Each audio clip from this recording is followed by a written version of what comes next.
आज के इस वीडियो में हम लोग जिस टॉपिक की बात कर रहे हैं उसका नाम है चिल्ड्रन विद स्पेशल नीड्स।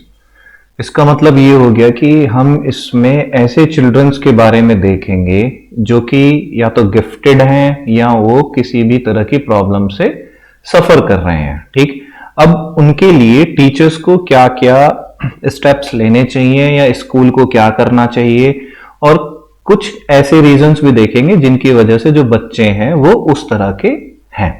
ठीक है, तो हम इस टॉपिक को अब स्टार्ट करते हैं, और ये टॉपिक हमारा सीटेट के पेपर नंबर फर्स्ट और सेकंड के लिए भी ये इंपॉर्टेंट है। इस वीडियो के बाद जो सेकंड वीडियो रहेगी उस वीडियो में हम इसके कुछ प्रीवियस ईयर के क्वेश्चंस को भी हम लोग सॉल्व करेंगे।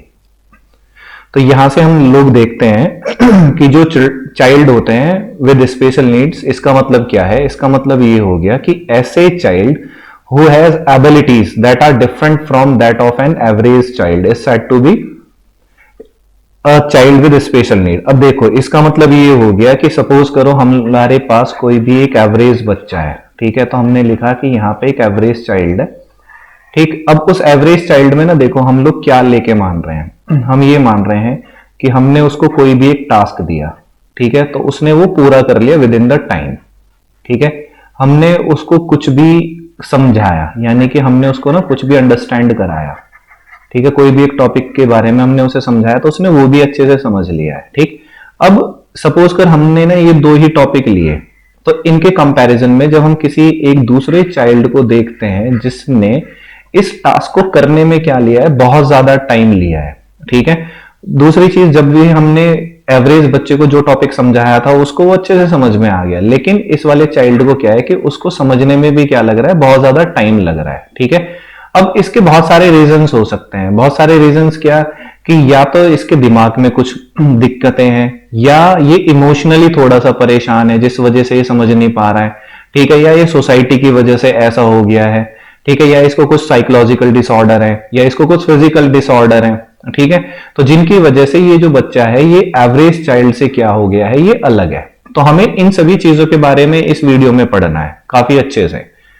ठीक, अब इसमें से एक दो साइंटिस्ट हुए हैं, एक का नाम है हार्वर्ड और दूसरे का नाम है ऑरलैंस्की। ये कहते हैं कि जो एक्सेप्शनल है is an inclusive term that refers to any child whose performance deviates from the norm either below or above such an extent that special education programming is indicated. इसका मतलब ये हो गया, देखो यहाँ पे ना एक वर्ड है ये एक्सेप्शनल, तो हम लोग इसके बारे में बात कर रहे हैं। तो एक्सेप्शनल का मतलब होता है जैसे अलग, सबसे अलग हैं भाई ये लोग। ठीक, अब ये हमने जैसे पीछे की तरफ बात करी कि हम लोगों ने देखा कि क्लास में बहुत सारे एवरेज चाइल्ड हैं। ठीक है, अब उनमें से क्या हुआ कि एक बच्चा ऐसा है कि जो कि बहुत ही ज्यादा स्लो लर्नर है। तो स्लो लर्नर का मतलब क्या हो गया कि हाँ भाई इसको जो चीजें हैं ना वो बहुत ज्यादा ये टाइम लेता है। ठीक है, किसी भी चीज को समझने में या किसी भी टास्क को करने में या कुछ भी एक्टिविटी को परफॉर्म करने में बहुत ज्यादा टाइम लेता है। तो हमारे पास कोई भी एक इंसान आया ये, तो उसने पूछा इस टीचर से कि हाँ भाई आपकी क्लास के बच्चे कैसा परफॉर्म कर रहे हैं। तो उसने बताया कि भाई मेरी क्लास में 40 बच्चे हैं, जिनमें से 39 तो अच्छा परफॉर्म कर रहे हैं, लेकिन एक एक्सेप्शन है, वो ये है इसको ना थोड़ा सा अलग से समझ में आता है। ठीक है, ये थोड़ा सा स्लो लर्नर है, इसके साथ थोड़ी सी प्रॉब्लम्स है। तो ये हमारा मतलब होता है किसका, एक्सेप्शनल का। ठीक, नेक्स्ट अब हम चलते हैं आगे की तरफ थोड़ा सा, और यहां पर एक और हमारे साइंटिस्ट हुए हैं, इनका जो ग्रुप है साइकोलॉजिस्ट, सॉरी, एक का नाम है क्रिक और दूसरे का नाम है ग्लैगर। तो ये कहते हैं कि जो भी डिसेबल्ड चाइल्ड है वो क्या है कि is one who deviates from the average और नॉर्मल चाइल्ड।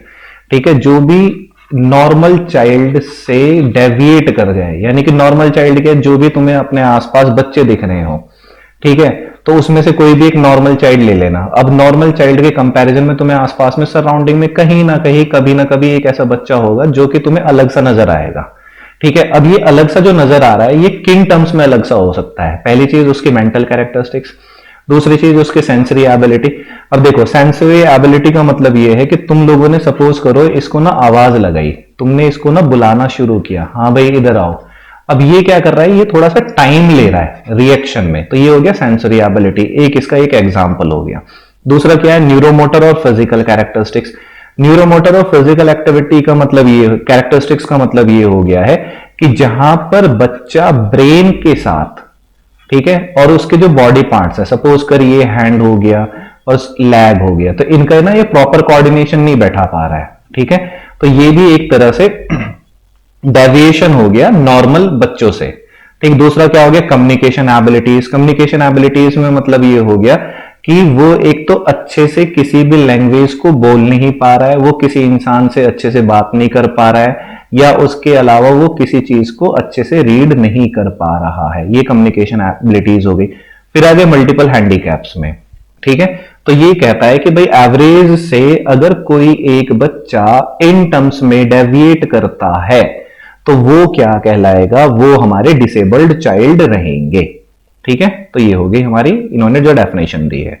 नेक्स्ट कि अब टीचर को क्या करना चाहिए अगर उन बच्चों से ऐसा सामना पड़ जाए किसी भी टीचर का। तो देखो टीचर क्या होता है कि हमें किसी भी टीचर को, ठीक है, इस तरह से एजुकेट करना है, या किसी भी एक ऐसे इंसान को जो कि टीचर बन रहा है उसे इस तरह से एजुकेट करना है कि अगर वो इस तरह की प्रॉब्लम्स को फेस करता है या इस तरह के बच्चों को वो फेस करता है, तो वो क्या हो जाना चाहिए कि वो बहुत ज्यादा सेंसिटिव रहना चाहिए टीचर। ठीक है, सेंसिटिव टूवर्ड्स सच कंसर्न्स। ठीक है, तो ये टीचर का काम है। ऐसा ना हो कि हाँ भाई उसकी क्लास में सिर्फ टीचर ये हो गया, टीचर वो ये चाह रहा है कि मेरी क्लास में सारे बच्चे ही क्या रहे, ब्रिलियंट रहे, इनको टीचर को कुछ काम ही ना करना पड़े। तो अगर इन केस उसमें से एक बच्चा क्या हो गया कि वो नॉर्मल से डेविएट कर गया, तो टीचर ऐसा ना हो कि भाई इसको बिल्कुल ही अलग तरीके से ट्रीट करे। अलग तरीके से ट्रीट करने का मतलब ये हो गया कि इसको बिल्कुल ही इग्नोर करना शुरू कर दे। अगर इसको इग्नोर करना शुरू कर दिया तो इस बच्चे पर बहुत ही ज्यादा डाइवर्स इफेक्ट पड़ता है इस चीज का। ठीक है, अब नेक्स्ट हो गया कि अब हमारे पास फिर टीचिंग लर्निंग प्रोसेस किस तरह से होना चाहिए। अब देखो जो भी टीचिंग लर्निंग प्रोसेस है, गिफ्टिंग मतलब पढ़ाना और लर्निंग मतलब सिखाना, तो टीचिंग लर्निंग प्रोसेस इस तरह से होना चाहिए कि वो एवरेज बच्चे के लिए भी रहे, वो गिफ्टेड जो चिल्ड्रन है, जो एक्स्ट्रा ब्रिलियंट स्टूडेंट्स है उनके भी लिए रहे। ठीक है, उस तरह की हमारी टीचिंग लर्निंग प्रोसेस होनी चाहिए। और कुछ हमारी उसमें इस तरह से हमें पढ़ाना चाहिए कि जो डिसेबल्ड चाइल्ड है, यानी कि जिसको थोड़ा सा कम स्लो लर्नर है या किसी भी तरह की कोई भी प्रॉब्लम है, उसको भी वो अच्छे से समझ में आ जाना चाहिए। नेक्स्ट हमारा जो करिकुलम है, अब देखो जो हमारा करिकुलम है ना, सबसे मेन प्रॉब्लम इसी में ही है। करिकुलम जो हमारा डिजाइन है वो नॉर्मली डिजाइन किसके लिए है, वो एवरेज बच्चों के लिए ही डिजाइन है। ठीक है, तो हमारे करिकुलम में भी इस तरह के चेंजेस होने चाहिए, ठीक, कि ताकि जो भी करिकुलम रहे वो सभी तरह के बच्चे के लिए रहे, वो एवरेज बच्चों के लिए भी रहे, और वो जो हमारे पास डिसेबल्ड चाइल्ड हैं उनके लिए भी वो करिकुलम काम करे। ठीक, नेक्स्ट हमारे पास आता है कि किस तरह की कौन कौन सी कैटेगरीज होती हैं स्पेशल नीड्स वाले बच्चों की। अब देखो स्पेशल नीड्स का मतलब यही नहीं था, ध्यान रखना, पहले ही डिस्कस कर चुके हैं। स्पेशल नीड का मतलब सिर्फ यही नहीं है कि डिसेबल्ड बच्चे, स्पेशल नीड का मतलब ये भी है कि इसमें एक्स्ट्रा जो ब्रिलियंट बच्चे हैं वो भी इसी कैटेगरी में ही आते हैं। ठीक, तो देखो पहला जो कैटेगरी जाएगी वो जाएगी गिफ्टेड चिल्ड्रन, दूसरे जाएंगे ऐसे बच्चे जिसमें क्या है लर्निंग डिसफंक्शनल चिल्ड्रन है, तीसरे क्या है फिजिकली चैलेंज है, नेक्स्ट है children with behavioural disorder, emotionally disturb, fifth है socially and cultural disadvantage children. ठीक, सिक्स है डिलैंग्वेज चिल्ड्रन, यानी जो लैंग्वेज से प्रॉब्लम है। लास्ट हमारे पास क्या है, चिल्ड्रन विद लर्निंग डिसेबिलिटी। तो अब हम धीरे धीरे करके जैसे जैसे आगे चलेंगे तो हम पहले शुरुआत करेंगे किससे, गिफ्टेड से, फिर हम आगे की तरफ हम शुरुआत करने वाले हैं। तो देखो गिफ्टेड चिल्ड्रन कौन से होते हैं। गिफ्टेड चिल्ड्रन को बेसिकली हमने ना तीन तरह से कैटेगरी में डिवाइड किया है। पहला क्या होता है इंटेलेक्चुअली ब्राइट चिल्ड्रन, दूसरे हैं क्रिएटिव, तीसरा है टैलेंटेड। तो गिफ्टेड चिल्ड्रन ऐसे चिल्ड्रन होते हैं जो कि एक्सेलेंट परफॉर्मेंस शो करते हैं किसी भी एरिया में, ठीक, in any area of human behaviour, जो मनुष्य का आचरण है या व्यवहार कि दैट इज, जो कि किसके लिए, सोसाइटी के लिए बहुत ज्यादा इंपॉर्टेंट है। ठीक, अब ये जो टॉरेंस है, टॉरेंस में जो गिफ्ट है, ठीक है, जो गिफ्टेडनेस है उसको किससे रिलेट किया है, उसको उसने रिलेट किया है कि कोई भी इंसान सोसाइटी के वेलफेयर के लिए क्या कर रहा है या उसका बिहेवियर सोसाइटी के टूवर्ड्स कैसा है। ठीक है, तो इन्होंने गिफ्टेड चिल्ड्रन के लिए ये डेफिनेशन दी है। ठीक, अब गिफ्टेड चिल्ड्रन को हम लोग क्या कर रहे हैं, उसको हम 3 कैटेगरी में डिवाइड कर रहे हैं। तो पहला क्या है, इंटेलेक्चुअली ब्राइट चिल्ड्रन। तो अब हम इसके बारे में बात करेंगे। तो इंटेलेक्चुअली ब्राइट चिल्ड्रन कौन होते हैं? वो बच्चे पहली चीज नोट करते रहेंगे, पहली चीज शॉर्ट नोट्स बनाएंगे, जो अंडरलाइन है उनको शॉर्ट नोट्स में लिखेंगे। पहली चीज कि इनका जब आईक्यू टेस्ट लिया गया तो ये स्कोर कितना कर रहे हैं, 130 प्लस। ये आईक्यू टेस्ट सबसे पहले किसने लिया था? ये लिया था विलियम स्टर्न, जो कि एक जर्मन साइकोलॉजिस्ट थे। तो ये हो गया पहला पॉइंट। ठीक, दूसरा, इनकी मेमोरी स्किल्स क्या होती है, बहुत ज्यादा। ठीक, क्लास में ये क्या करते हैं, बहुत सारे क्वेश्चंस को पूछते हैं, टॉपिक से रिलेटेड ही पूछेंगे, ये भी ध्यान रखना। दूसरा, इनकी मैथमेटिकल रीजनिंग क्या होती है, बहुत अच्छी होती है, और जनरल रीजनिंग भी इनकी बहुत ही ब्रिलियंट होती है।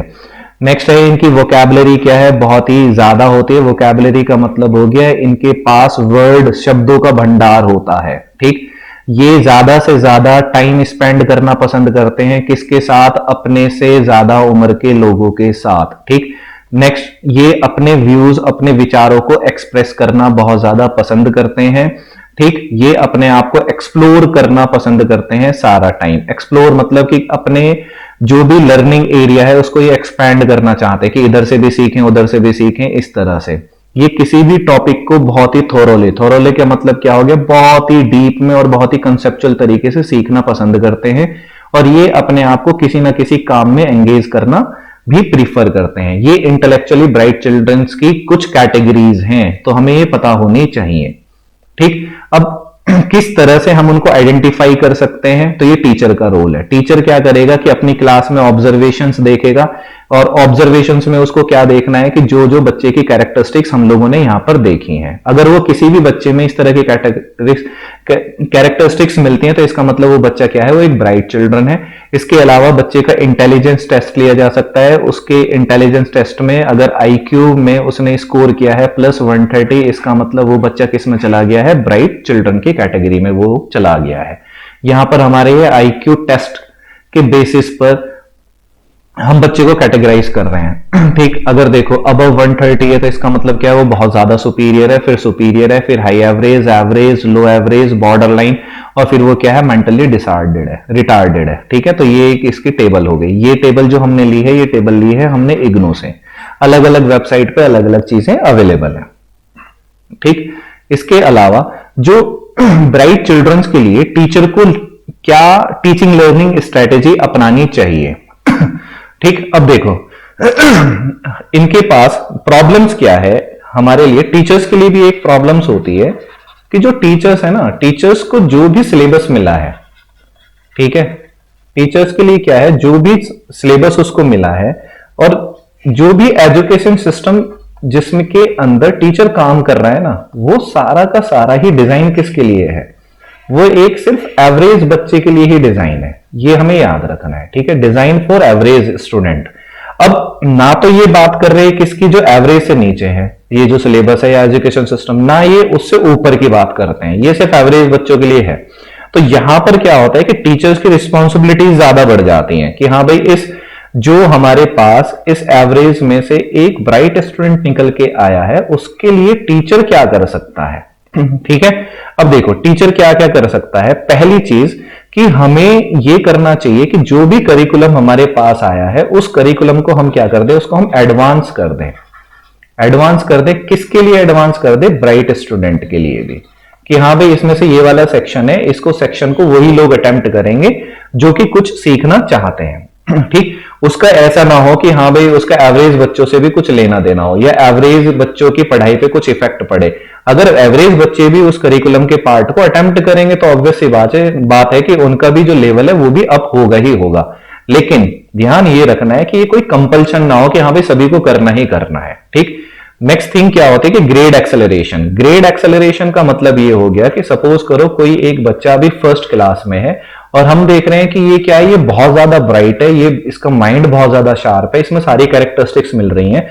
तो स्कूल को ये करना चाहिए कि उसको क्या कर देना चाहिए कि उसकी क्लास को उसे अपग्रेड कर देना चाहिए। फर्स्ट क्लास से उसे किस में शिफ्ट कर दो, सेकंड क्लास में।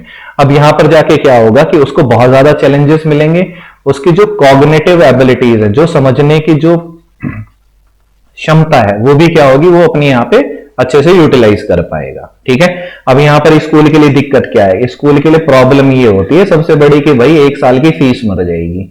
ठीक है, इसलिए ज्यादातर स्कूल क्या है, ब्राइट स्टूडेंट को अपग्रेड ही नहीं करते हैं। अब ये क्या है, ये जस्टिफिकेशन नहीं है इन ब्राइट स्टूडेंट्स के साथ।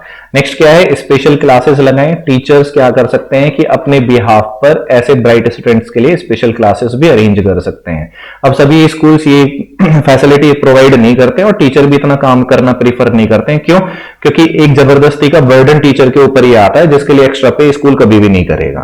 ठीक, फिर आता है हम लोगों के पास क्या, एबिलिटी ग्रुपिंग। एबिलिटी ग्रुपिंग का मतलब ये हो गया है कि जैसे क्लास में कुछ बच्चे हैं, सपोज करो ये 2 बच्चे हो गए, इसमें से हम लोगों ने क्या करा है कि हम लोगों ने बच्चों के ग्रुप्स बना दिए हैं उनके इंटरेस्ट के बेसिस पे। ठीक, अब उनकी ग्रुपिंग कर दी गई है भाई। इसकी जो एबिलिटी है कुछ है, इसकी एबिलिटी भी क्या है, उसी फील्ड में सेम एबिलिटी है, तो इनकी हमने ग्रुपिंग कर दी है ताकि ये क्या कर सके, लर्निंग बाय डूइंग भी कर सकें, ये आपस में भी सीख सकें और एक दूसरे को भी सिखा सकें। फिर इसके अलावा सेल्फ डायरेक्टेड लर्निंग होनी चाहिए। टीचर को ये प्रमोट करना चाहिए कि बच्चा एक बार खुद करके सीखे। ठीक है, इससे क्या फायदा होगा, इससे फायदा ये होगा कि this will provide more space for learners to engage themselves in teaching learning process. इसमें क्या होगा कि जो बच्चा है खुद ब खुद अपने आप को बहुत ज्यादा एंगेज करना शुरू कर देगा। और सबसे अच्छा है ही क्या, सबसे अच्छी चीज होती है लर्निंग बाय डूइंग। जब बच्चा खुद करेगा ना तो वो खुद सीखेगा। उसको कुछ ऐसी प्रॉब्लम्स दे दी जाएं, प्रॉब्लम्स दे दो उस बच्चे को। ठीक है, उसे कुछ क्वेश्चंस दे दो टॉपिक से रिलेटेड, जो थोड़े से क्या हो, जो थोड़े से हार्ड रहे, जिनका लेवल थोड़ा सा ज्यादा रहे, तो बच्चा क्या करेगा, उसी में एंगेज रहेगा, वो अपनी एबिलिटीज को उसमें यूटिलाइज करेगा। ठीक है, वो कुछ ना कुछ कंसेप्ट लगाएगा। ठीक, नेक्स्ट हो गई एक्स्ट्रा वर्क। एक्स्ट्रा वर्क में भी क्या है, उस बच्चे को असाइनमेंट्स दे सकते हैं। ठीक है, नॉर्मल बच्चों से अलग उसको असाइनमेंट दिए जा सकते हैं। ठीक है, उसको वर्कशीट प्रोवाइड की जा सकती है नॉर्मल बच्चों से अलग। ठीक है, तो ये एक टीचर काम कर सकता है किसी भी ब्राइट स्टूडेंट को अपग्रेड करने के लिए। नेक्स्ट है हमारे पास गिफ्टेड चिल्ड्रन का ही part, which is creative children. अब क्रिएटिव चिल्ड्रन क्या होते हैं, क्रिएटिव चिल्ड्रन और गिफ्टेड में डिफरेंस देखो उसमें, सॉरी जो हमारे पास क्रिएटिव है, तो क्रिएटिव में हम लोगों को ये देखना है कि क्रिएटिव जो चिल्ड्रन होते हैं वो ऐसे होते हैं कि इनका सोचने का तरीका बहुत अलग है। ठीक है, अब सपोज करो कि हम लोग कहते हैं ना कि हाँ भाई यार ये बच्चा तो बहुत ज्यादा क्रिएटिव है। क्रिएटिव का मतलब क्या है कि उसके दिमाग में नए नए आइडियाज जन्म लेते हैं किसी भी काम को करने के लिए। ठीक, तो तभी क्रिएटिविटी को देखो कैसे डिफाइन किया गया है। It is defined as the capacity to innovate, कुछ नया करना। ठीक है, टू इन्वेंट, कुछ नया बनाना। ठीक है, जो पहले से नहीं है। To place elements in a way in which they have never been place, और कुछ इस तरह से चीजों को रखना जब वो पहले नहीं थे, सच दैट देयर वैल्यू और ब्यूटी इज एनहांस्ड, कि उस तरीके से उनकी वैल्यू भी बढ़ जाए, उन्होंने देखना, उनकी ब्यूटी भी बढ़ जाए। जैसे देखो क्रिएटिविटी का एग्जाम्पल हम अपने घर में भी ले सकते हैं। सबसे सिंपल एग्जाम्पल क्या कि क्रिएटिविटी का एग्जाम्पल हमने ये लिया कि ये हमारा रूम है, इस रूम में यहाँ पे टीवी हो गया, यहाँ पे सोफा है, यहाँ पे बेड है, यहाँ पे चेयर्स हैं। तो क्रिएटिविटी क्या करती है, क्रिएटिविटी ये है कि हम इन चीजों को इस तरह से प्रॉपर मैनर में अरेंज करें कि हाँ भाई इनकी ब्यूटी भी बढ़ जाए। तो ये भी एक क्रिएटिविटी का ही पार्ट है। ठीक है, तो इस तरह से हमें इसको समझना है कि क्रिएटिविटी है क्या। क्रिएटिविटी का मतलब हो गया कि कुछ चीज इनोवेट करो, एक नया चीज करो, या कुछ चीज इन्वेंट करो। ठीक है, डिस्कवरी नहीं कर रहे हैं, इन्वेंट कर रहे हैं, यानी कि जो है नहीं लेकिन उसको बना रहे हैं। ठीक है, चीजों को इस तरह से अरेंज करो कि उनकी वैल्यू भी बढ़ जाए और उनकी ब्यूटी भी बढ़ जाए। ये क्रिएटिविटी के पार्ट होते हैं। ठीक, अब क्रिएटिविटी को गुड एंड ब्रॉफी ने इस तरह से बताया है कि first the product must be novel, नया होना चाहिए। It is to be called creative.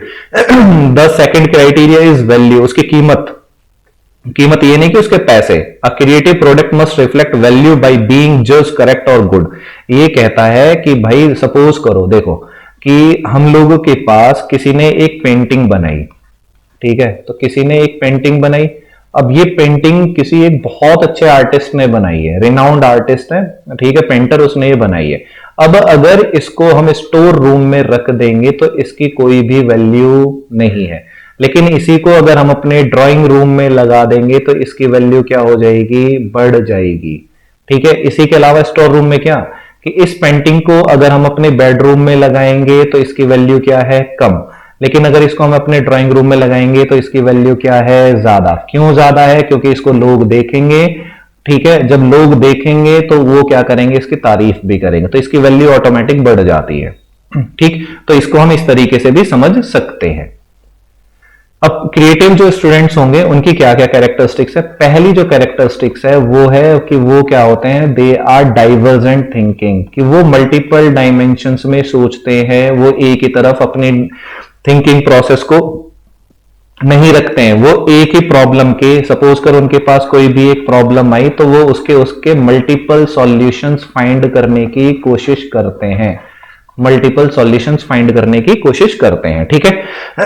अब इसके अलावा दूसरी चीज, ये बच्चे क्या करते हैं कि अगर कोई भी एक ओल्ड कॉन्सेप्ट है तो उस ओल्ड कॉन्सेप्ट को वो क्या करते हैं, उस ओल्ड कॉन्सेप्ट में कुछ नया फाइंड करने की वो लोग कोशिश करते हैं और उसको रिलेट करते हैं किससे, आज के टाइम से। सेकंड, थर्ड क्या होता है कि दे आर ओपन माइंडेड, वो ओपन माइंडेड होते हैं, वो बहुत ज्यादा हेल्पफुल भी रहेंगे। फोर्थ पॉइंट क्या रहेगा कि वो बहुत ज्यादा ह्यूमरस है। ह्यूमरस मतलब कि उनका जो सटायर होता है ना, तर्क एक तरह से व्यंग करने वाली चीज है, ये अच्छे से करते हैं। ठीक है, और व्यंग भी समझ जाते हैं। ये प्लेफुल भी है, ठीक है, ये रिलैक्स भी है, ये इंटरेस्टेड है नॉलेज को इंप्लीकेट करने के लिए। ठीक है, यानी कि जो भी नॉलेज इनके पास है ये उसको इंप्लीमेंट भी करना चाहते हैं। ठीक, दूसरे को ये क्या करना चाहते हैं, ये दूसरे को कन्विक्शन में भी लेना चाहते हैं, स्ट्रॉन्ग सेंस ऑफ कन्विक्शन। दूसरा चीज क्या है, ये सेल्फ डिपेंडेंट भी है, आत्मनिर्भर रहते हैं ये जो क्रिएटिव चिल्ड्रन है। तुम लोगों ने देखा होगा बहुत सारी चीज, देख क्रिएटिव का एक सबसे एग्जाम्पल क्या है, क्रिएटिव का सबसे बढ़िया एग्जाम्पल ये है कि गार्बेज, जो हमारे पास कूड़ा कचरा होता है, उससे जो भी हम चीजें बना लेते हैं, जो भी थिंग्स हम इनसे बना रहे हैं, वो लोग कौन है, वो क्रिएटिव लोग ही तो हैं। ठीक है, ध्यान रखना, वो क्या है, वो क्रिएटिव ही लोग हैं। अब इन बच्चों को कैसे आइडेंटिफाई करना है, इन बच्चों को आइडेंटिफाई करने के लिए जो कैरेक्टरिस्टिक्स हमारे पास हैं उनकी हेल्प से, अगर बच्चे के अंदर टीचर को ये कैरेक्टरिस्टिक्स दिखाई देती हैं तो हम वो सिंपली आइडेंटिफाई कर सकते हैं। इसके अलावा कुछ और भी चीजें हैं, जैसे कि क्या हो गया, क्रिएटिव टेस्ट हम कर सकते हैं बच्चों से। ठीक, जो क्रिएटिव टेस्ट हम लोगों ने किया, क्रिएटिव टेस्ट किया कि सबसे सही एग्जाम्पल ही ये था जो भी मैंने तुम्हें बताया। क्रिएटिव टेस्ट में क्या कि हम लोगों ने बच्चों को बोला कि भाई ये हमारे पास एक कूड़ा कबाड़ है, कूड़ा कबाड़ मतलब जैसे पेपर है, ठीक है, वेस्ट पेपर पड़ा है और इससे ना कुछ बनाओ। तो कुछ बच्चे तो क्या होंगे कि उस गार्बेज का यूज करके कोई एक बेहतरीन थिंग बनाएंगे, ठीक है, कोई एक बेहतरीन सा ऑब्जेक्ट बनाएंगे। ठीक है, वो क्या कर सकते हैं, फ्लावर बना सकते हैं, पेपर फ्लावर बना सकते हैं। ठीक है, वो पेन होल्डर बना सकते हैं सिर्फ पेपर का ही। ठीक है, वो दिवाली पे जो भी मटेरियल्स होते हैं उनके लिए जो सजाने की जो झालर वगैरह होती है वो उन वेस्ट पेपर से बना सकते हैं। तो ये कर कौन रहा है, ये क्रिएटिव बच्चे ही कर रहे हैं। ठीक है, तो ये क्रिएटिव टेस्ट का ही एक क्या है, ये पार्ट है। अब क्रिएटिव लर्नर्स को किस तरह से पढ़ाना चाहिए, देखो सबसे पहली चीज क्या होगा कि टीचर का ही काम सबसे ज्यादा है। तो teacher should help learner to become aware about the source of new and original idea. Teacher को ये बताना पड़ेगा, टीचर को बच्चे को ये बताना पड़ेगा कि जो सोर्स है किसका, न्यू आइडिया का, वो कहां है और कैसे है। ठीक है, बुक लो, बुक से आइडिया निकालो। ठीक, फिर कहता है कि the teacher should provide space and opportunity for self expression of creative children. Teacher को ज्यादा से ज्यादा बच्चों को अपॉर्चुनिटी दे, उन्हें स्पेस दे। स्पेस का मतलब कि हाँ भाई उन्हें टाइम दिया जाए। इसके अलावा क्या, ब्रेन स्टॉर्मिंग मेथड वो यूज कर सकते हैं। ठीक, नेक्स्ट है हम लोगों के पास कि जो टीचर है, टीचर को क्या करना चाहिए कि कुछ कंट्रोवर्शियल सिचुएशंस दे देनी चाहिए टीचिंग लर्निंग प्रोसेस के दौरान, जिससे कि क्या करे, बच्चा खुद डील करेगा उन कॉन्फ्लिक्ट सिचुएशंस में। कॉन्फ्लिक्ट सिचुएशंस में देखो कैसे कि किस तरह से, अगर हम क्रिएटिव बच्चों की बात कर रहे हैं तो सपोज करो ना हमने उनको कोई भी एक यहां पर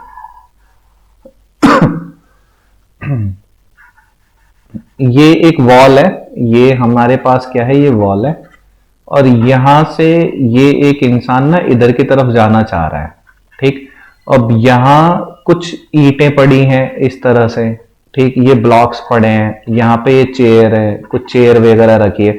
तो हम ये चाहते हैं कि हाँ भाई ये इंसान ना यहां से जंप करके ना इधर की तरफ चला जाए। हम तो ये बोल रहे हैं, टीचर ने बोला कि हम तो जंप कराएंगे, इसका हाथ पैर टूट जाने हैं।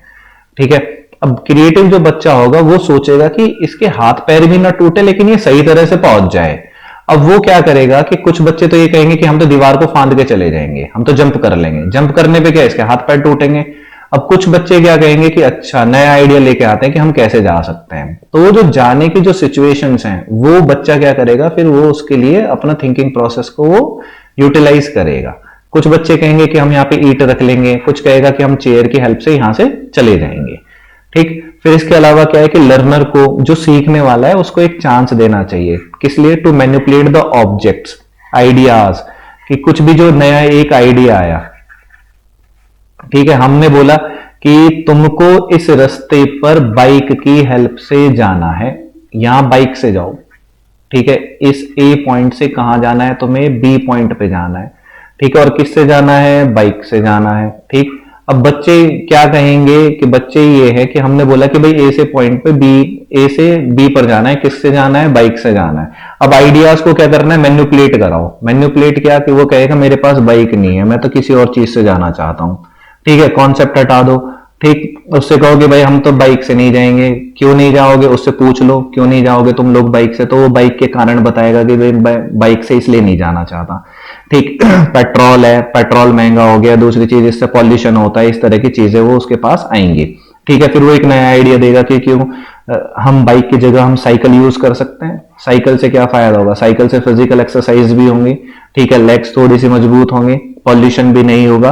तो एक नए नए आइडियाज हम लोग क्या कर सकते हैं, बच्चों से डेवलप करा सकते हैं। नेक्स्ट क्या है, फिजिकल और वर्बल मोटिवेशन उन्हें देना चाहिए। ठीक, नेक्स्ट हमारे पास क्या है कि कंस्ट्रक्टिव क्रिटिसिज्म होना चाहिए। तो ये कुछ चीजें हैं जो कि एक टीचर को करनी चाहिए।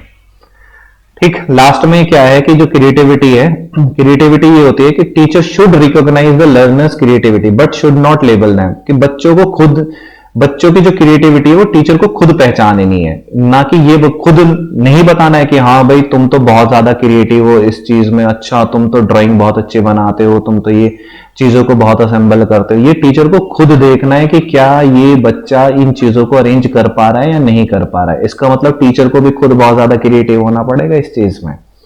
ठीक, तो टीचर को क्या होना चाहिए, टीचर को, और देखो इट शुड, टीचर को फैंटेसी कॉग्निशन भी प्रमोट करनी चाहिए। फैंटेसी का मतलब है कि जो वो सोच रहा है, कहानियां अपने अच्छे तरीके से, ठीक है, फिर वो इमेजिनेशन में जाएगा, इमेजिनेशन में जाने के बाद फिर वो कुछ चीजों को डिजाइन करेगा, वो देखेगा कि भाई चीजों को कैसे असेंबल करना है या असेंबल नहीं करना है। तो ये भी क्या है, सब फैंटेसी कॉग्निशन में आ जाती है, यानी कि जो भी वो ड्रीम कर रहा है उसको रियलिटी में लेके आ सके।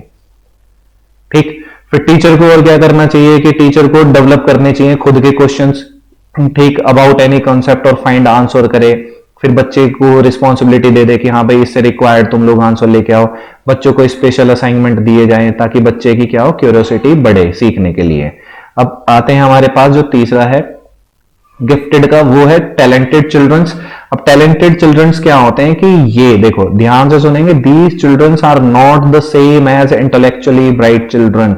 ये ब्राइट चिल्ड्रन की तरह ज्यादा तेज नहीं होते हैं, बल्कि इनके पास कुछ एक्स्ट्रा ऑर्डिनरी एबिलिटी होती है कुछ सम पर्टिकुलर फील्ड में। जैसे ये डांस में अच्छे हो सकते हैं लेकिन पढ़ाई में नहीं, म्यूजिक में अच्छे हैं पढ़ाई में नहीं, किसी लैंग्वेज में बहुत अच्छे हैं। सपोज कर कोई एक बच्चा ऐसा मिलेगा क्लास में जिसकी इंग्लिश क्या है बहुत बेहतरीन है पर अकेडमिक्स क्या है बहुत खराब है, ठीक है, तो ये टैलेंट है, किसी एक फील्ड में टैलेंट है।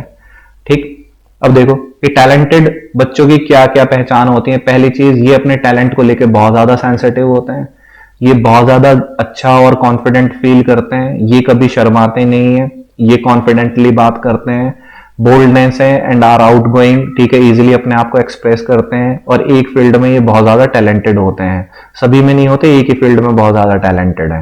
ठीक, अब किसी भी चिल्ड्रन को कैसे आइडेंटिफाई करना है कि भाई वो है टैलेंटेड या नहीं है, तो टीचर्स की ऑब्जर्वेशन ही पहला स्टेप है। ठीक, दूसरा टीचर को ये देखना है कि हाँ भाई इस लर्नर का इंटरेस्ट किस चीज में सबसे ज्यादा है, क्या ये डांस में जा रहा है या क्रिकेट खेल रहा है या ये म्यूजिक में है या किसी लैंग्वेज में है, किस चीज में सबसे ज्यादा इंटरेस्ट ले रहा है। ठीक, तो ये टीचर को ये ऑब्जर्व करना है। समझ में आ रही है बात? ठीक, तो ये सब टीचर के ही सबसे ज्यादा इसमें रोल रहते हैं। नेक्स्ट है कि अब टैलेंटेड जो टीचर स्टूडेंट्स रहेंगे उनको टीचर को कैसे पढ़ाना है। तो उनको पढ़ाने के लिए क्या करना है कि हमें उस तरह से उनको नर्चर करना है, या ज्यादा से ज्यादा हमें उन्हें इंगेज उसी काम में करना है जिस काम में वो क्या रहते हैं सबसे ज्यादा इंटरेस्टेड है। उन बच्चों को स्पेशल असाइनमेंट्स दिए जा सकते हैं, प्रोजेक्ट दिए जा सकते हैं। जैसे एक एग्जांपल लें कि हमने बच्चे को क्या बोला कि सपोज करो कि कोई एक बच्चा ना डांस में बहुत अच्छा है, तो हमने ना उसको प्रोजेक्ट ये दे दिया कि ऐसा है कि तुम लोग ये प्रोजेक्ट करके लेके आओगे कि इंडिया के अंदर डिफरेंट फॉर्म ऑफ डांस कौन कौन सी है। ठीक है, तो जब बच्चे को ये काम दिया जाएगा तो बच्चा क्या करेगा, क्योंकि उसका ऑलरेडी इंटरेस्ट डांस में है, तो डांस से रिलेटेड बहुत ही अच्छा प्रोजेक्ट बना के सबमिट करेगा वो। तो इस तरह से हमें क्या करना है, टैलेंटेड चिल्ड्रंस को टीच करना है।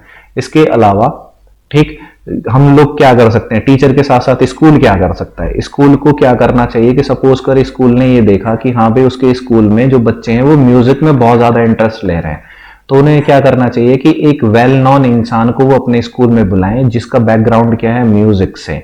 तो इससे क्या होगा कि बच्चा मोटिवेट भी होता है। ठीक, नेक्स्ट हो गया स्कूल कल्चर में कि बच्चों के लिए क्या बनाने चाहिए, हॉबी क्लब्स। हॉबी क्लब्स में क्या, जैसे किसी बच्चे को क्या ड्राइंग करना बहुत ज्यादा पसंद है, ठीक है, उसे वॉल पेंटिंग करना बहुत ज्यादा पसंद है, ठीक, तो वो क्या कर सकते हैं कि हॉबी क्लब बनाए जाएं स्कूल में और उनको बच्चों को टाइम दिया जाए कि हाँ भाई जो भी तुम्हारी हॉबीज हैं उससे रिलेटेड तुम लोग यहाँ पर आके काम कर सकते हो और अपने आप को इजीली एक्सप्रेस कर सकते हो फ्रीली।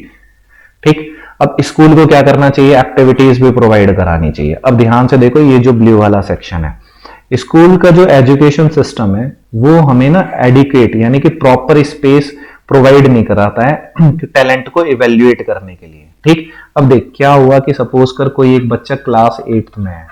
अब ये जो बच्चा क्लास 8th में है ना, ये बहुत ही अच्छा ना डांसर है, ठीक है, लेकिन ये इंसान जो है ना ये एकेडमिक्स में क्या है, एकेडमिक्स में ये हो गया फेल।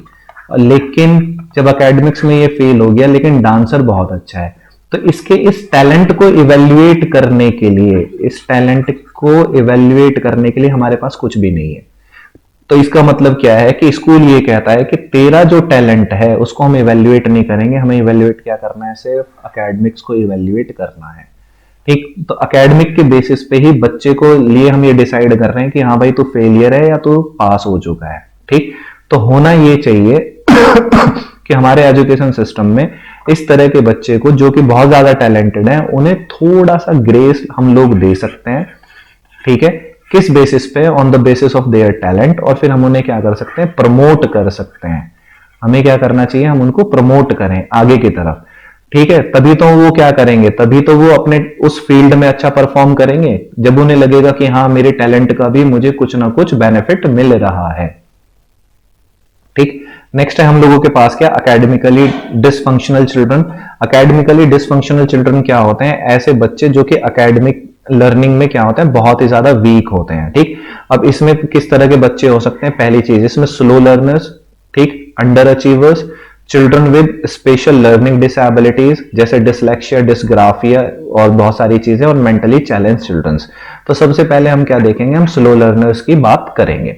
तो स्लो लर्नर्स क्या होते हैं कि जो कि एकेडमिक के जितने भी काम है उसमें ना बहुत ज्यादा स्लो रहते हैं। ठीक, वो ऐसा नहीं है कि वो काम को नहीं करते हैं, वो उनको कुछ भी काम दो वो काम को तो कर लेंगे, लेकिन कैसे करेंगे, बहुत ज्यादा स्लो करेंगे। किसके कंपैरिजन में, कोई भी जो एक एवरेज स्टूडेंट है, ठीक है, एवरेज स्टूडेंट के कंपैरिजन में वो चीजों को क्या करते हैं, स्लो कर लेते हैं, लेकिन कर लेते हैं, ये ध्यान रखना।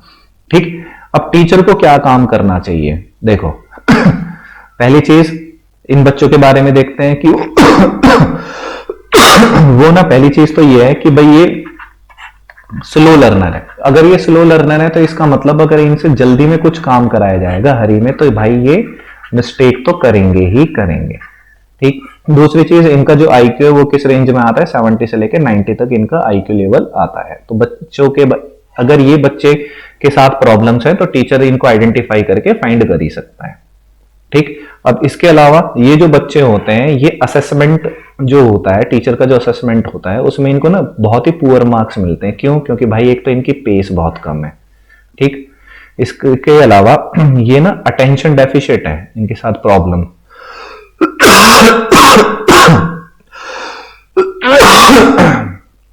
अटेंशन डेफिशिएंट का मतलब है कि ये क्लास में ना अटेंशन नहीं दे पाते हैं। ठीक, इसके अलावा ये अपने साथ जो भी इन्होंने काम दिया है उसको ये अच्छे से कोऑर्डिनेट भी नहीं कर पाते हैं, क्योंकि अटेंशन तो दे ही नहीं पा रहे हैं, तो काम में कोऑर्डिनेट कहां से लेके आएंगे। ठीक, स्लो लर्नर्स क्या होते हैं कि एक तो इनको वर्बल इंफॉर्मेशन बहुत ज्यादा होती है। ठीक है, इसके अलावा अब इस चीज को, जैसे वर्बल इंफॉर्मेशन का मतलब ये हो गया कि इनको एक तो वर्ड मीनिंग्स भी अच्छे से याद नहीं है, ठीक है, इनकी लैंग्वेज पे भी कमांड नहीं मिलेगी, इनकी वोकैबुलरी भी अच्छी नहीं मिलेगी। अब इस चीज को रिजॉल्व करने के लिए ये क्या करते हैं कि इस कमी को छिपाने के लिए एक तो एक गुस्सा बहुत ज्यादा दिखाते हैं, दूसरी चीज ये टीचर से फिर झूठ बोलना भी शुरू कर देते हैं। ठीक, एक क्या होगा कि भाई सपोज कर इनसे पूछा गया कि हाँ भाई तूने ये काम क्यों नहीं किया है, तूने ये चीजें क्यों याद नहीं करी है, तो ये क्या करेगा, झूठ बोल देगा कि मैं वहां था इस तरह से। कुछ भी वो बहाने लगा सकता है। ठीक है।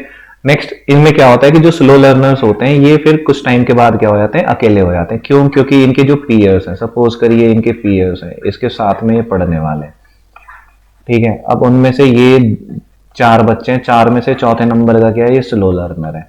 अब ये लोग तो क्या करेंगे, ये लोग तो बहुत अच्छे से पढ़ के ये तो आगे की तरफ चले गए, इनकी परफॉर्मेंस भी अच्छी है। अब इसकी परफॉर्मेंस क्या है, पुअर है, तो ये अपने आप को क्या समझता है कि भाई मैं तो एक लूजर हूं। जब लूजर हो तो कुछ टाइम के बाद ये क्या हो जाता है, ये अकेला रहना ही प्रीफर करता है। ठीक है। अब पहली चीज, अब देखो और नेक्स्ट क्या है कि ये पुअर होते हैं एकेडमिक्स। पुअर का मतलब ये क्या है कि बहुत ही खराब परफॉर्मेंस दे रहे हैं एकेडमिक्स में। अब इसके कुछ रीजन है, वो रीजन भी हमें पता करने हैं। पहली चीज कि घर की क्या है, अनस्टेबल इकोनॉमिक कंडीशंस हैं। दूसरी unstable family, diminished mental level है। इमोशनल फैक्टर्स हैं, कुछ पर्सनल फैक्टर्स हो सकते हैं। देखो पैसे अभी बहुत ज्यादा सफर कराता है चीजों को, ठीक है। अगर पैसे नहीं होंगे घर में तो बच्चा क्या करेगा, बच्चे के पास रिसोर्सेस नहीं हो पाएंगे पढ़ाई के लिए। उसके पास बुक्स नहीं है, वो कोई रेफरेंस बुक लेना चाहता है, उसके पास वो रेफरेंस बुक भी नहीं है, ठीक है।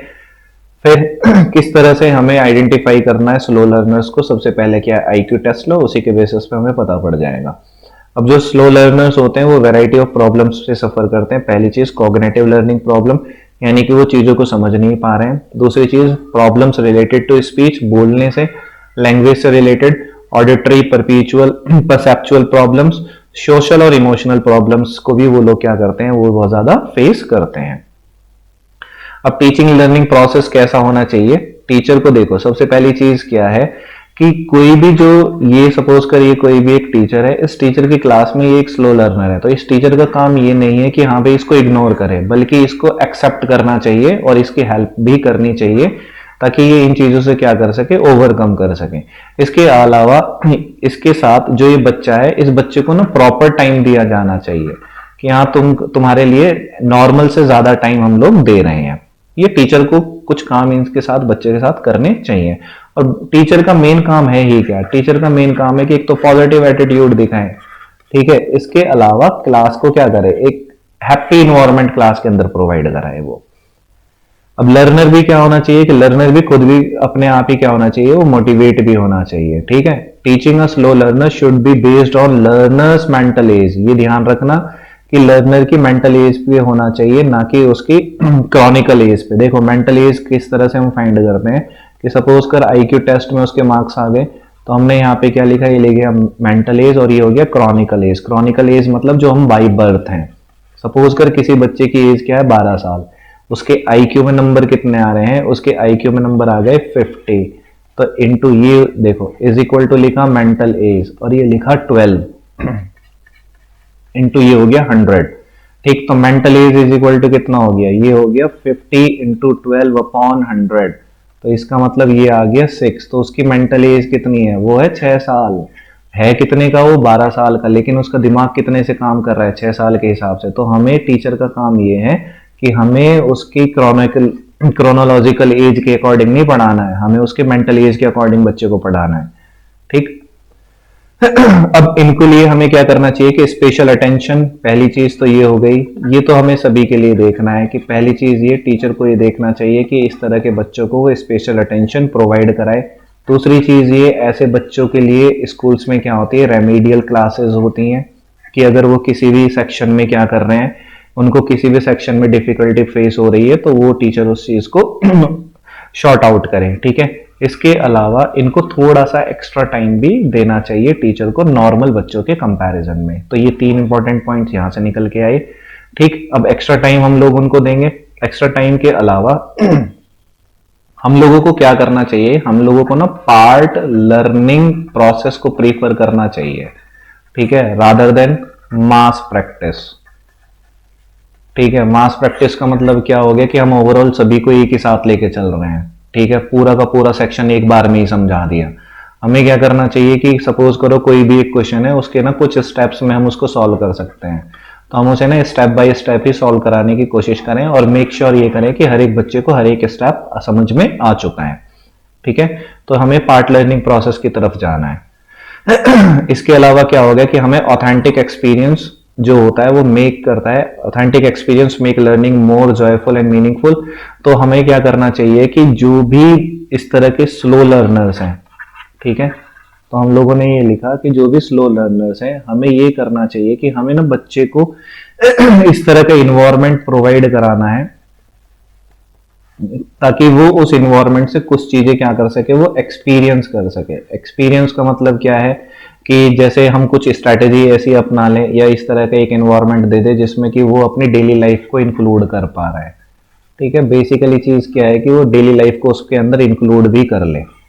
ठीक, तो वो हमारे लिए क्या है कि वो बहुत ज्यादा मीनिंगफुल भी रहेगा और बच्चा उसमें इंटरेस्टेड भी रहेगा और बच्चा उसमें खुश भी रहेगा। उसको एक्सपीरियंस देना, उसको क्या कर सकते हैं, शॉपकीपर वाले चीजें भी करा सकते हैं। शॉपकीपर क्या कि हाँ भाई प्लस माइनस अगर बच्चे को सिखाना है तो हमने बोला कि तुमको तुम्हारे पापा ने 100 रुपए दिए, शॉपकीपर के पास कुछ एक चीज लेके आए, 50 रुपीज उसने रख लिए, तो बताओ तुम्हारे पास कितने रह गए, 50 रुपीज। तो यहाँ से क्या हम उसे इजिली सब्ट्रैक्शन हम लोग उस बच्चे को सिखा सकते हैं। ठीक, इसके अलावा और भी बहुत सारे तरीके हैं। बहुत सारे तरीके कैसे हो गए कि कभी कभी हम बच्चे के होम विजिट जा सकते हैं।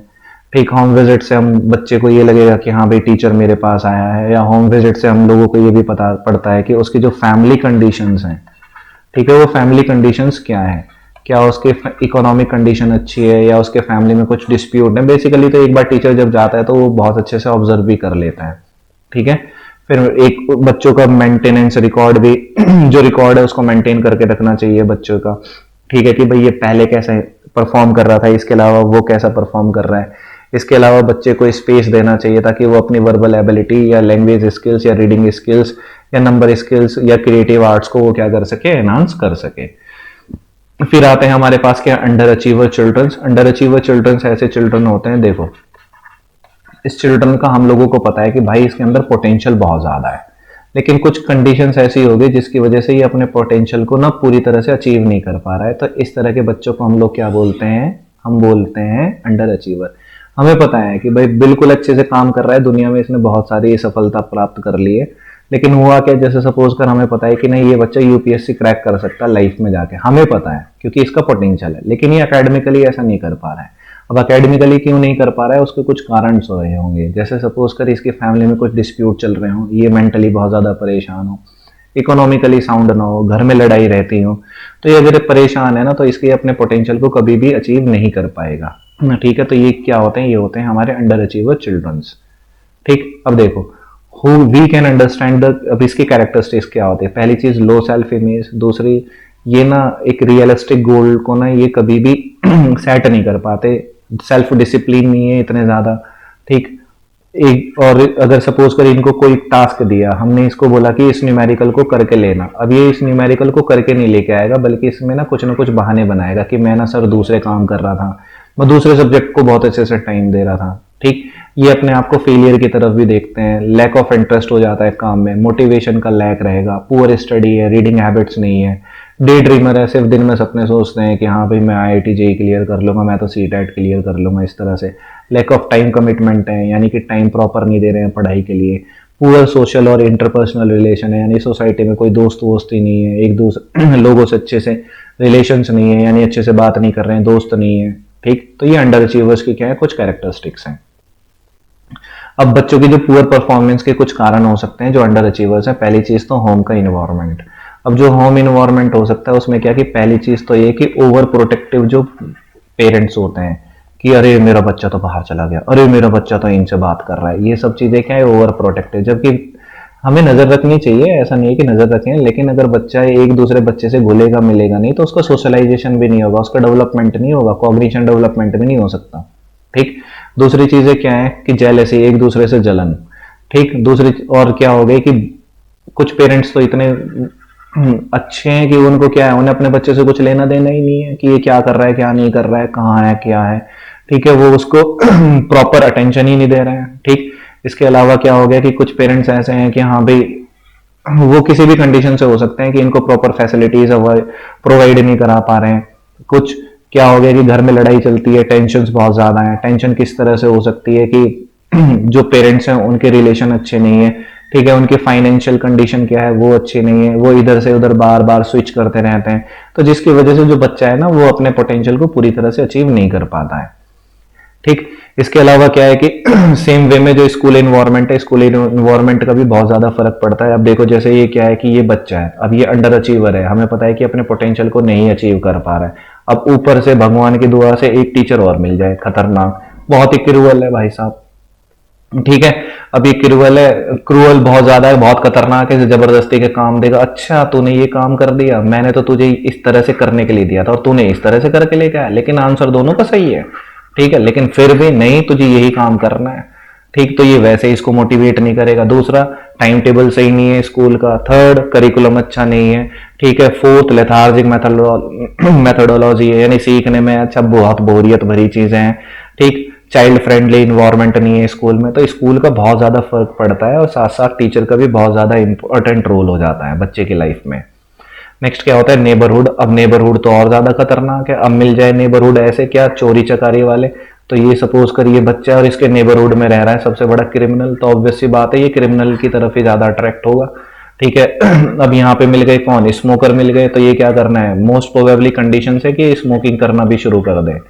ठीक है, तो पेरेंट्स को ये ध्यान, यहां तक ध्यान रखना है कि हाँ भाई ये इन गलत संगतों में ना पड़ जाए, लेकिन बहुत ज्यादा ओवर प्रोटेक्टिव नहीं होना है। ये भी ध्यान रखना है। अब जो अंडर अचीवर्स होंगे उनके बारे में कैसा पता पड़ेगा, फिर से एक आईक्यू टेस्ट लो। ठीक है, उसी की हेल्प से ही हम लोग क्या कर सकते हैं, आईक्यू टेस्ट ले लेंगे। ठीक है, उसकी हेल्प से ही हम बता सकते हैं कि अंडर अचीवर्स कौन है। ठीक, नेक्स्ट इसके अलावा जो भी कैरेक्टरिस्टिक्स हम लोगों ने देखी हैं उन कैरेक्टरिस्टिक्स के बेसिस पे ही हम फाइंड कर लेंगे, टीचर फाइंड कर लेगा ऑटोमेटिकली कि हाँ ये बच्चे क्या हैं, ये अंडर अचीवर्स हैं। अब टीचिंग लर्निंग प्रोसेस कैसा होना चाहिए, टीचर लर्निंग प्रोसेस इस तरह से होना चाहिए कि जो भी बच्चे को हम लोग पढ़ाएं, ठीक है, तो वो उसमें कुछ ना कुछ एक प्रॉपर आउटपुट दे। ठीक, तो हमें यहां से इनपुट देना है, बच्चा वहां से क्या दे, वो आउटपुट दे, और वो किसी भी तरीके से दे, हमें कैसे भी करके ना उसके पोटेंशियल को ना अचीव करवाना है उस बच्चे पर। ठीक, बस हमें यही देखना है। अब देखो यहां से क्या है कि बच्चे के लिए हम लोगों को क्या करना चाहिए, सारी चीजें वही है, डाइवर्स कोर्स हो, अप्रोप्रिएट पेडागोजिकल इन्वायरमेंट हो, पहली चीज। दूसरी चीज, रेमेडियल और स्पेशल क्लासेस हो। ठीक, नेक्स्ट क्या होना चाहिए कि बच्चे की लर्निंग प्रॉब्लम्स कहाँ कहाँ है ये टीचर को समझना चाहिए। ठीक, इंडिविजुअल इंस्ट्रक्शंस देने चाहिए हमें बच्चे को। अच्छा ठीक है, क्योंकि अंडर अचीवर्स कुछ ही हमारे पास बच्चे होते हैं तो हम उन्हें अलग से भी समझा सकते हैं। पेरेंट्स के साथ डिस्कस करें कि हाँ भाई तुम्हारे घर में कोई प्रॉब्लम तो नहीं है कि बच्चा इस तरह से बिहेव क्यों कर रहा है। ठीक है, इसके अलावा हमें self analysis, rational analysis, emphasising positive and optimism, ठीक है, ये भी हमें बच्चे को क्या करना चाहिए, पढ़ाना चाहिए। इसके अलावा जो एजुकेशन है वो कैसी होनी चाहिए, वो चाइल्ड सेंट्रिक होनी चाहिए, ना कि टीचर सेंट्रिक होनी चाहिए। ठीक है, ठीक है, वो बच्चे के हिसाब से ही सब चीजें होनी चाहिए। होमवर्क रियल लाइफ बेस होना चाहिए और एक्सपेरिमेंटल हो। ठीक, इसके अलावा बच्चे की स्पेशल काउंसलिंग सेशन भी हम लोगों को करना चाहिए रिक्वायरमेंट के अकॉर्डिंग। अब कुछ हमारे पास है children with learning disability. Learning disability का मतलब हो गया कि बच्चे में कुछ ऐसी दिक्कत है जिसकी वजह से वो चीजों को सीख नहीं पा रहा है। ठीक है, अब देखो children with learning disabilities are those, ये वो होते हैं who are with average intelligence. ठीक है, अब एवरेज बच्चे हैं ये। अब जो एवरेज बच्चे हैं उनको दिक्कतें कहाँ कहाँ आती है, रीडिंग में, राइटिंग में, स्पेलिंग, अर्थमेटिक में, लैंग्वेज स्किल्स में, इस तरह से उनको कुछ दिक्कतें आती हैं। अब देखो ये कौन कौन सी दिक्कतें होती हैं। पहली दिक्कत है उनके पास के डिसलेक्सिया। अब डिसलेक्सिया में देखो, डिसलेक्सिया में क्या होता है कि जो बच्चा होता है सबसे पहली चीज उसको एक तो रीडिंग में प्रॉब्लम होती है, पढ़ने में दिक्कत होगी। ठीक है, उनको अगर वो पढ़ते भी हैं तो या तो वो किसी किसी शब्द को छोड़ देते हैं या कभी कभी वो किसी सेंटेंस को ही पूरा का पूरा यानी कि पूरी की पूरी लाइन को ही स्किप कर देते हैं। और अगर वो पढ़ भी पा रहे हैं ना तो उनको बहुत ज्यादा एफर्ट करना पड़ता है, वो बहुत जल्दी पढ़। जैसे ही देखो हम इसे पढ़े, these students face problems in reading, ये हम नॉर्मल पढ़ रहे हैं, वो क्या करें, these children problems in reading, यानी फेस को खा गए। ठीक है, वो जल्दी पढ़ने की कोशिश भी करते हैं बहुत तेजी से, उसके चलते वो क्या करते हैं, किसी वर्ड को भी मिस कर जाते हैं और किसी लाइन को भी मिस कर जाते हैं। ठीक, अब जो डिसलेक्सिया में प्रॉब्लम है, अब देखो उनको साथ दिक्कत भी क्या है, उनके साथ दिक्कत भी ये है कि अगर सपोज करो यहाँ पे ना हमने एक वर्ड है, जैसे दो, एक तो लिखा ट्राइड और एक लिखा टायर्ड, तो वो इनको भी ना समझ नहीं पा रहे हैं कि अच्छा ये ट्राइड लिखा है, ये टायर्ड लिखा हुआ है, तो वो आइडेंटिफिकेशन में भी उनको प्रॉब्लम्स होती है। जैसे यहाँ पे फ्राइड और यहाँ पे क्या है, ये फायर्ड है, तो इनको ये बच्चे के साथ क्या है, बहुत ज्यादा प्रॉब्लम्स आती हैं। ठीक, नेक्स्ट क्या होता है कि जो भी लेटर्स होते हैं, अल्फाबेटिकल लेटर्स, इनको कंबाइन करके एक वर्ड को बनाने में भी वो बच्चे क्या कर रहे हैं, उनको डिफिकल्टीज, प्रॉब्लम उन प्रॉब्लम्स को वो क्या करते हैं, वो फेस करते हैं। ठीक है, तो रीडिंग बेसिकली क्या है, रीडिंग स्किल्स से ही रिलेटेड ये वाला क्या है, ये बच्चे के अंदर डिसेबिलिटी है। नेक्स्ट हमारे पास क्या है, डिस्ग्राफिया। डिस्ग्राफिया क्या है, बच्चे की राइटिंग स्किल्स से, बच्चे की जो राइटिंग स्किल्स है, पहला तो हो गया रीडिंग से, ये क्या है, बच्चे की राइटिंग स्किल्स से ये एसोसिएट करता है। ठीक है, अब राइटिंग स्किल्स जैसी और भी चीजें हो सकती हैं।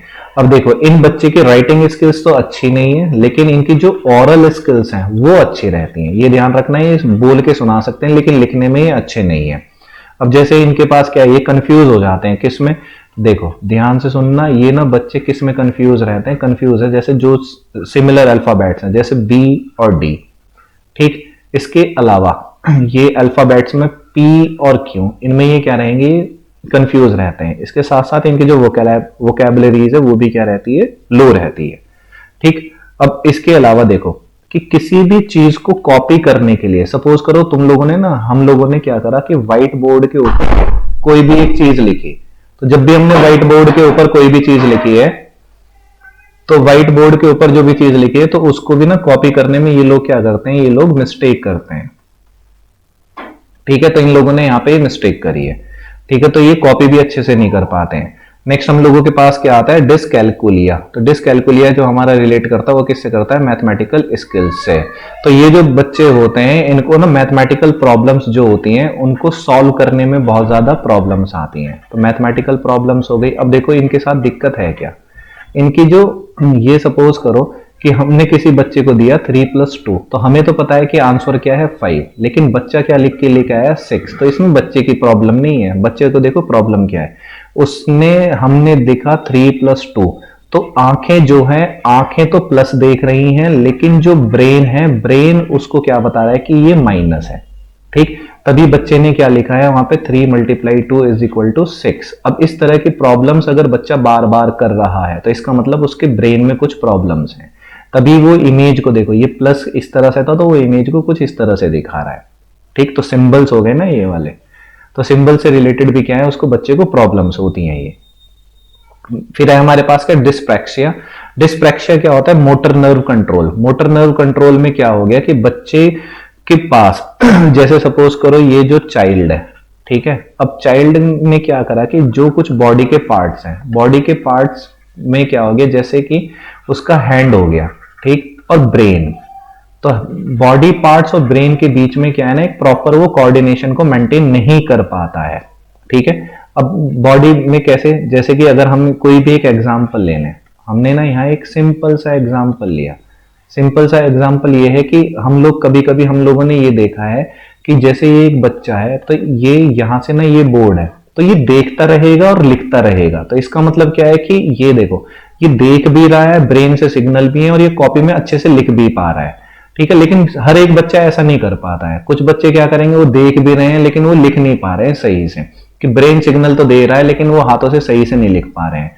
तो ये कौन सा डिफेक्ट है, ये डिस्प्रैक्सिया है। इसके अलावा और भी क्या हो सकता है कि सपोज करो कि डिस्प्रैक्सिया में देखो एक सबसे बढ़िया और एग्जांपल ये है कि एक बच्चा ये हो गया, एक बच्चा ये हो गया, यहां से इसने ना एक बॉल दी, इसको एक बॉल पास की, तो ब्रेन ने बोला कि इसको पकड़ ले, लेकिन ये इसको कैच नहीं कर पाता। इसका मतलब क्या है कि ब्रेन का आई और ब्रेन का कोऑर्डिनेशन नहीं हो पा रहा है। तो this is known as dyspraxia. ठीक, फिर हमारे पास क्या है, हमारे पास है एफेशिया या डिफेशिया। इसका मतलब क्या है कि जो कि हमारे लैंग्वेज और कम्युनिकेशन स्किल से रिलेट करेगा। तो एक तो हमने लिखा लैंग्वेज और दूसरा हमारे क्या है, कम्युनिकेशन स्किल्स। तो ये इससे रिलेटेड होता है हमारा। ठीक, इसमें बच्चा क्या करता है कि स्पोकन लैंग्वेज में उसको डिफिकल्टीज आती है। ठीक है, वो क्या कर सकता है कि करेक्ट वर्जन जो कम्युनिकेशन है ना, कम्युनिकेशन वो अच्छे तरीके से नहीं कर पाता है। ठीक, तो उसको ना उसको बहुत ज्यादा दिक्कत होती है वर्ड मीनिंग्स को भी समझने में। ठीक, तो ये लैंग्वेज से रिलेटेड है हमारा एफेसिया जो है। ठीक, अब इसके अलावा कि टीचिंग लर्निंग प्रोसेस कैसा होना चाहिए। टीचिंग लर्निंग प्रोसेस इस तरह से होना चाहिए कि बच्चों के एक तो कॉन्फिडेंस को बिल्ड किया जा सके, जिन बच्चों में इस तरह से दिक्कतें आती हैं। ठीक है, उनको अप्रिशिएट किया जाए, बच्चे को रेनफोर्समेंट मिले, यानी कि उनको रिवॉर्ड्स दे सकते हैं जब भी वो अच्छा करें, और कोशिश ये करनी चाहिए कि उनको क्लास में आगे की तरफ बैठाया जा सके ताकि वो सेल्फ मोटिवेट भी हो सके। ठीक, क्लास के अंदर टीचर को एक ऐसा लिंक बनाना चाहिए कि नए और पुराने कॉन्सेप्ट के बीच में एक लिंक वो प्रोवाइड करे कि भाई जो भी पीछे हमने पढ़ा है और जो हम आज आगे पढ़ रहे हैं वो इस तरह से एक दूसरे से रिलेट करेगा। ठीक, तो बच्चे को क्या करना चाहिए, इसके अलावा टीचर को ये भी करना चाहिए कि ऐसे बच्चों के साथ ज्यादा से ज्यादा वो टाइम भी स्पेंड करे। इसका मतलब वो एक्स्ट्रा टाइम भी बच्चों को प्रोवाइड करें। अगर बच्चे पे कोई गड़बड़ हो जाती है, ठीक, जैसे बच्चा क्या कर रहा है, कॉपी करने में मिस्टेक कर रहा है, तो टीचर को ये कोशिश करनी चाहिए कि वो उनको प्रिंटेड नोट्स दे दे या उनको रिकॉर्डेड लेक्चर्स भी वो टीचर्स प्रोवाइड कराए। ठीक, अब हमारे पास आता है socially and culturally disadvantage children. अब सोशली और कल्चर डिसएडवांटेज चिल्ड्रन का मतलब है कि जो चिल्ड्रन SC ST कम्युनिटीज हैं या माइग्रेंट वर्कर्स हैं जो एक जगह से दूसरी जगह जाते रहते हैं काम करने के लिए, या लोअर सोशियो इकोनॉमिक रीजन से आ रहे हैं। ठीक है, तो ऐसे सारे बच्चे किस कैटेगरी में आते हैं, they are all are under the category of socially and culturally disadvantage section में ये लोग आते हैं। ठीक, अब इनमें क्या होता है कि ये जो बच्चे होते हैं ना, ये जो सीखने वाले होते हैं, ये अपनी लोकल भाषा बोलते हैं। ठीक, जो कि स्कूल की लैंग्वेज से क्या हो सकती है, अलग, जिसकी वजह से ये बच्चे क्या करते हैं, ये स्कूल में एडजस्टमेंट करने में इनको प्रॉब्लम्स फेस होती है। इसके अलावा जो लड़कियां होती हैं वो भी क्या करती हैं, वो भी कॉन्फ्लिक्ट्स फेस करती हैं, किसके बीच में, घर और समाज के बीच में और स्कूल में। ठीक है, कहीं कहीं क्या होता है कि वो नहीं चाहते कि भाई लड़की क्या है वो स्कूल के अंदर जाए। ठीक है, अब अगर स्कूल जाती है तो सोसाइटी में क्या होते हैं, कुछ बहुत ही महान लोग होते हैं जो कि लड़कियों को क्या करते हैं, बहुत ज्यादा परेशान भी करते हैं, जिसकी वजह से वो बेचारी वैसे जाना बंद कर देती हैं फिर। ठीक है, तो ये हमारे किस में आते हैं, सोशली और कल्चरली डिसएडवांटेज चिल्ड्रंस में आते हैं। अब इनको भी हम दो कैटेगरी में डिवाइड कर सकते हैं। पहला क्या है, socially maladjusted children and socially problematic children. अब जो सोशली मैल एडजस्टेड चिल्ड्रन होते हैं ये क्या करते हैं, ये अपने आप को सोसाइटी में सोशल इकोनॉमिक और एजुकेशनल डिस्पैरिटीज में ये क्या करते हैं, ये अपने आप को ना एडजस्ट नहीं कर पाते हैं, ना तो समाज में, फाइनेंशियली, ठीक है, और जो एजुकेशनल यानी कि पढ़ाई में अपने आप को एडजस्ट नहीं कर पा रहे हैं। ठीक, अब adjustment of these learners in school is a challenge. अब टीचर के लिए ये बहुत ज्यादा चैलेंज है। ठीक है भाई, इनको क्या करें, इनको वो एडजस्ट कराएं, अब किसी भी तरह से उनको इनको एडजस्ट कराना है। ठीक है, दूसरी तरह से क्या है कि जो सोशली प्रॉब्लमेटिक चाइल्ड है वो क्या करते हैं, हु डिसओबेज द रूल्स। ये इंसान क्या है, ये रिचुअल्स को, कस्टम्स को ये क्या करते हैं, डिसओबे करते हैं। इनको हर जगह ही दिक्कत है, हर चीज से इनको दिक्कत है। ठीक है, ये डिसओबे करेंगे। तो दो तरह से हमने इनको कैटेगरी किया है, कैटेगराइज किया। एक तो सोशली मैल एडजस्टेड चिल्ड्रन, यानी कि जो अपने आप को एडजस्ट नहीं करा पा रहे हैं स्कूल में। एक क्या है, सोशली प्रॉब्लमेटिक चिल्ड्रन, जिनको समाज से क्या दिक्कतें हैं, यानी कि ये समाज के रूल, रिचुअल्स और कस्टम को ये लोग फॉलो नहीं करते हैं। अब इनकी कैरेक्टरिस्टिक्स क्या हो सकती है, इनकी कैरेक्टरिस्टिक्स पहली चीज तो एक तो इनको वर्बल एबिलिटीज इनकी लैक है, तो हमने लिखा लैक ऑफ वर्बल एबिलिटीज। ठीक है, इसके अलावा कम्युनिटी, जो भी इनका आइडिया है उसको ये अच्छे से कम्युनिकेट नहीं कर पाते हैं।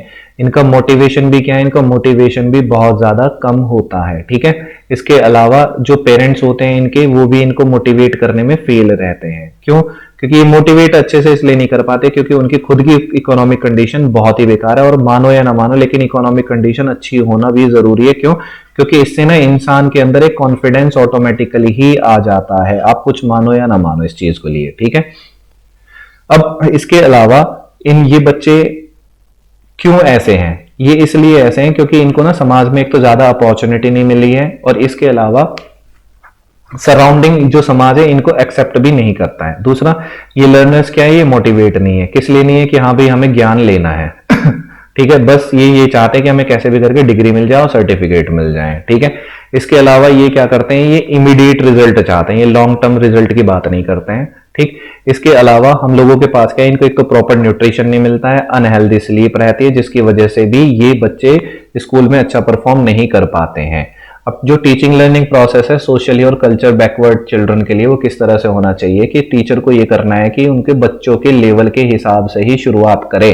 ठीक है, कोई बच्चा ऐसा हो सकता है कि भाई वो बहुत लंबे टाइम से स्कूल में पढ़ रहा है, तो वो ऑब्वियस ही बात है कि वो स्कूल में अपने आप में ढल चुका है। अब एक नया बच्चा आएगा तो उसका लेवल कुछ और रहेगा, इसका लेवल कुछ और रहेगा, क्या पता इसका लेवल ज्यादा ही रहे।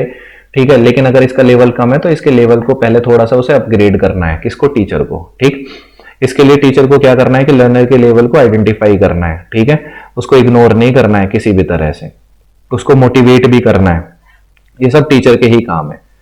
ठीक, अब इसके अलावा क्या है कि टीचर को देखो थोड़ी बहुत क्या होना चाहिए कि एक्नॉलेज करना चाहिए कि हाँ भाई वो अपनी भाषा में ही बात करे। क्यों? क्योंकि जब कोई एक बच्चा अपनी लैंग्वेज में बात करता है, सपोज करो उसकी कोई भी एक लैंग्वेज है, जब वो अपनी लैंग्वेज में बात करता है तो वो अपने आइडियाज को बहुत अच्छे से रिप्रेजेंट कर सकता है। तो टीचर को ऐसा नहीं है कि उसे डिमोटिवेट करे, उसको ना मोटिवेट भी करना चाहिए, हाँ चलो अच्छी बात है। ठीक है, लेकिन साथ के साथ वो जो भी स्कूल में लैंग्वेज चल रही है वो उसको सिखा सकते हैं, लेकिन अगर वो अपनी लैंग्वेज बोल रहा है तो उसको धमकाना नहीं चाहिए, एटलीस्ट उसको सुनना चाहिए। ये टीचर के ही काम है। ठीक, इसके अलावा सीखने की प्रोसेस के दौरान टीचर को ये चाहिए कि वो बच्चे के पेरेंट्स को भी इन्वॉल्व करे। ठीक है, school home collaboration can provide a better learning environment. School home collaboration क्या कि कुछ चीजें स्कूल से दी जाएं जो कि होम से रिलेटेड हो, रियल लाइफ से रिलेटेड। ठीक है, ताकि वो अपने घर में उन चीजों को कर सके अच्छे से। बाइलिंगुअल इंस्ट्रक्शंस दिए जाने चाहिए स्कूल में, यानी एक स्कूल जो लैंग्वेज सिखाएगा, दूसरा जो बच्चा सीख समझ सके। ठीक, अब इसके अलावा क्या है कि help of parents, with the help of parents क्या हो सकता है कि लर्नर की जो प्रॉब्लम है उनको हम लोग क्या कर सकते हैं, आइडेंटिफाई भी कर सकते हैं। ठीक है, अब इसमें और तो सच है नहीं, और क्या कर सकते हैं कि हम भाई ये करें कि जो भी हमारे प्रोग्राम्स हैं उनको हम एनरिच करें, ताकि हम इस तरह की प्रॉब्लम्स कभी भी आती हैं तो उनको हम साथ क्या कर सके, डील कर सकें।